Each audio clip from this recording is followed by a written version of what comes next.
लगकर जेल में डलवाओ। और अगर कोई नमाज हमारी मस्जिदों को बुलडोजर से तोड़ने की कोशिश करता है तो कानूनी कार्रवाई करके मैदान में निकलो और अपनी मस्जिदों की हिफाजत करो। मन रआ मिनकुम मुनकरन फल्युगय्यिरहु बियदी, अल्लाह के नबी फरमाते हैं अपने हाथों से बदलने की कोशिश करो। अगर हाथ में ताकत ना हो फइल्लम यस्तती फबिलिसानी, तो अपनी जुबान से बोलो, उस बुराई को रोकने की कोशिश करो, उस बुराई को खत्म करने की कोशिश करो।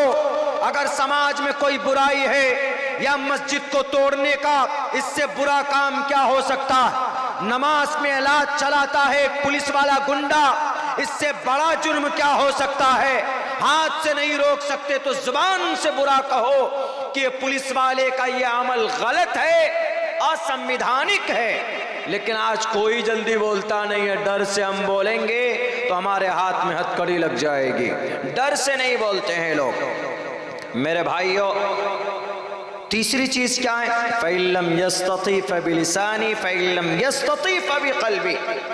अगर कोई बुराई है तो हाथ से रोको, हाथ से नहीं रोक सकते तो जुबान से बोलो, जुबान से रोको, जुबान से नहीं रोक सकते तो दिल में बुरा समझो, दिल में। फ़इल्लम यस्तती फ़बिक़ल्बी, दिल से बुरा जानो कि ये काम गलत हो रहा है। अगर तुमने दिल से बुराई को बुरा समझा, वज़ालिका अज़ाफ़ुल ईमान, तो अभी थोड़ा ईमान बचा है तुम्हारे पास।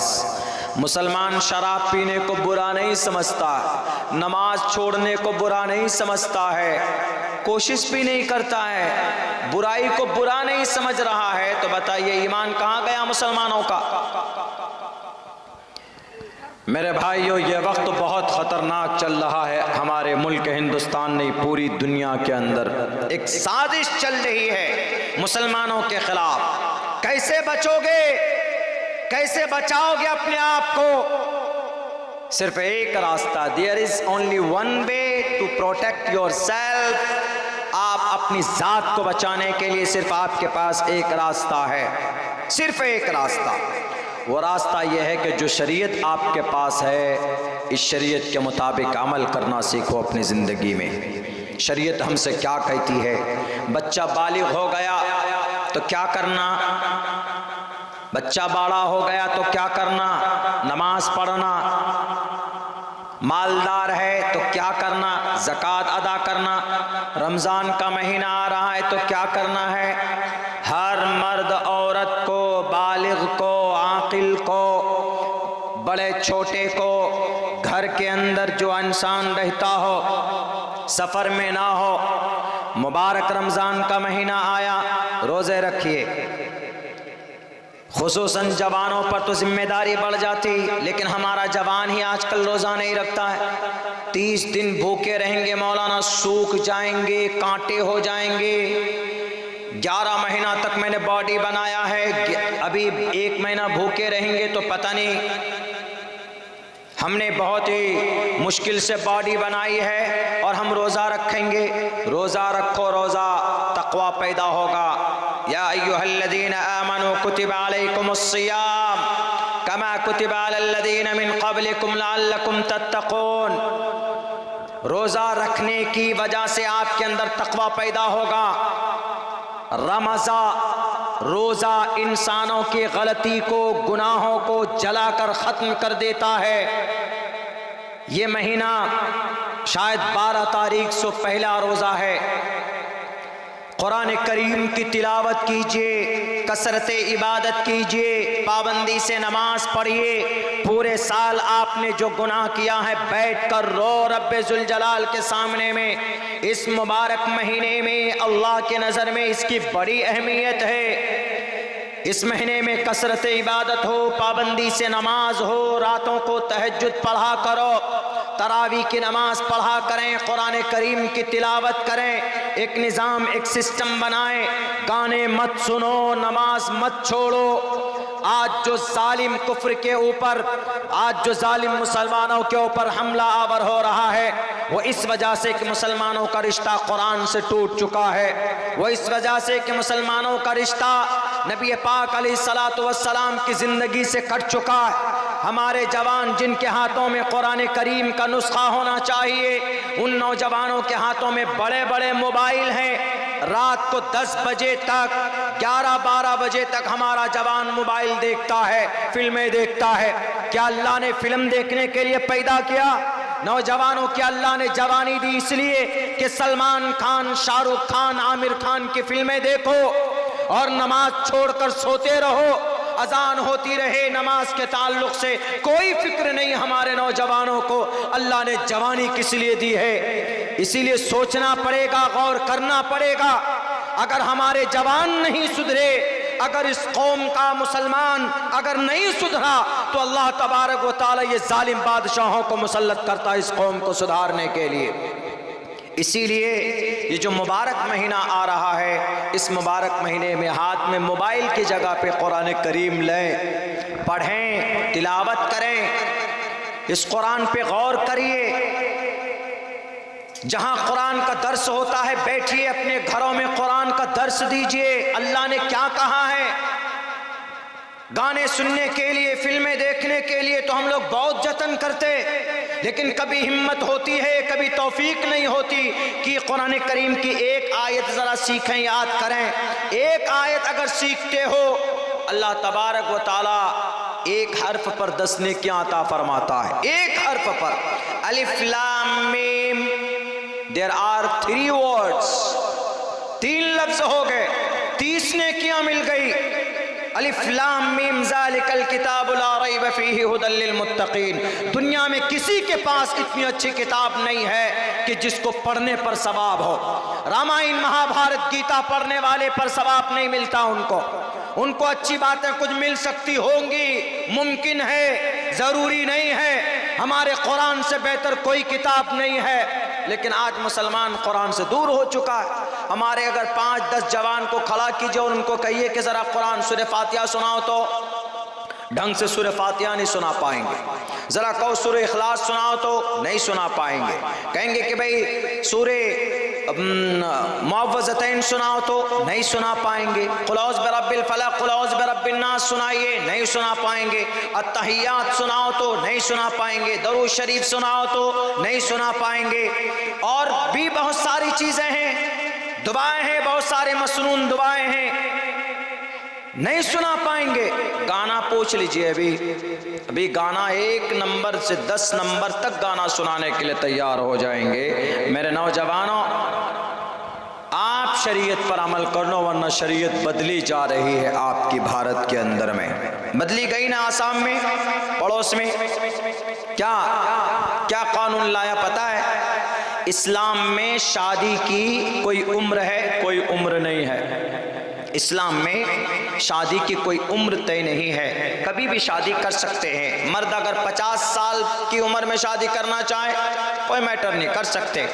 अगर 15 साल की उम्र में करना चाहे तो कर सकते हैं शरीयत में। लेकिन अब कानून क्या आया है पता है? अब कानून ये आया है कि कोई भी लड़की 18 साल से पहले शादी नहीं कर सकती, कोई लड़का 21 साल से पहले शादी नहीं कर सकता।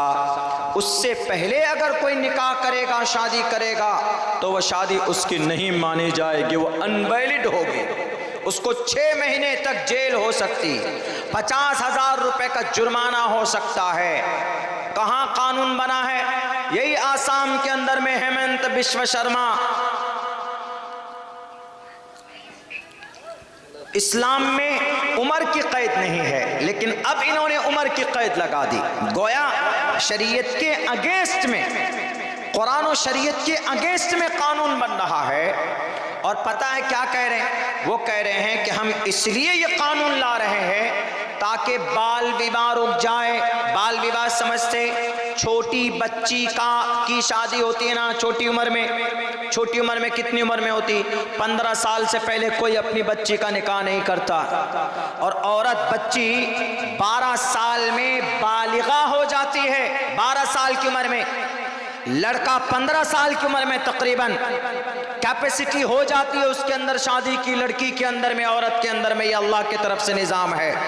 अगर वो निकाह कर ले 12 साल के बाद, 12 साल में वैसे करते नहीं, कोई 15 साल में लड़की का निकाह करवाते, लेकिन इन्होंने कहा कि नहीं, वो बाल विवाह है।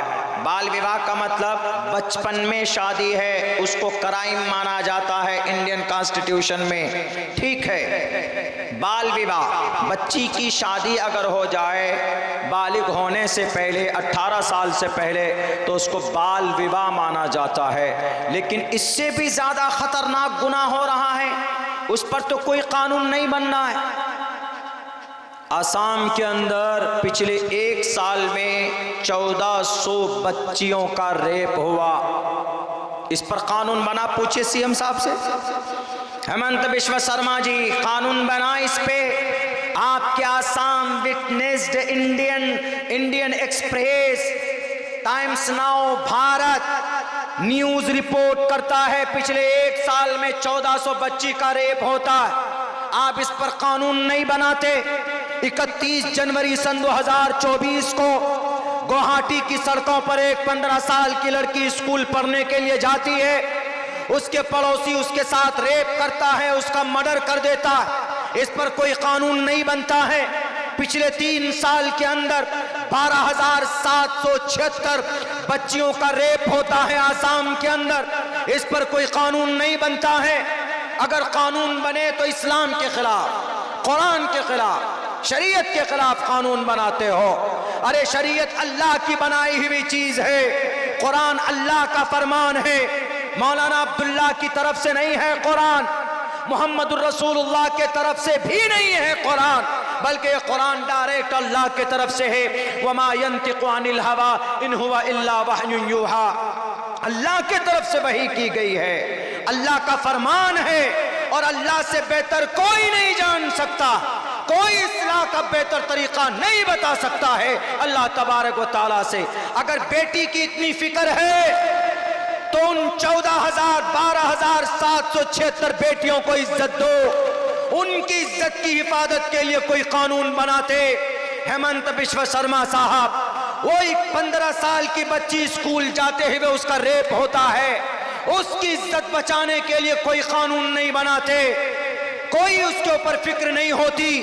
यही कानपुर की धरती में, उत्तर प्रदेश में अभी 5-6 दिन पहले 2 मासूम बच्ची थी, नाबालिग लड़की थी। वो नाबालिग लड़की, उसके माँ बाप, भट्टा होता है ईंट का, जहाँ ईंट बनाई जाती है, वहाँ पर वो लोग मजदूरी कर रहे थे। उन दोनों बच्ची की, वो भी मजदूरी करती थी, उनको पैसे मिलते थे।